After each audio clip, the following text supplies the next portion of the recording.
అందరికీ నమస్కారం. Welcome to ప్రజాక్షేత్రం.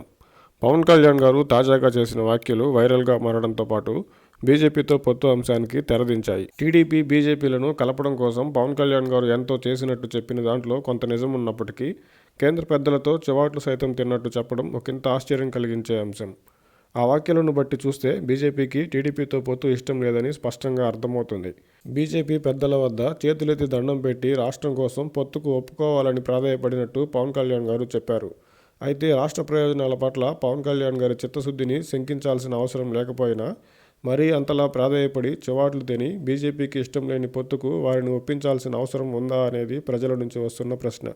ఏది ఏమైనా బీజేపీ టీడీపీతో పొత్తుకు అంగీకరించినట్టు పవన్ కళ్యాణ్ గారు ప్రకటించడం, ఢిల్లీలో బీజేపీ పెద్దలతో చర్చల నేపథ్యంలో ఈ నెలాఖరుకు పొత్తుపై అధికారిక ప్రకటనతో పాటు సీట్ల సర్దుబాటు కొలిక్కి వచ్చే అవకాశం ఉంది.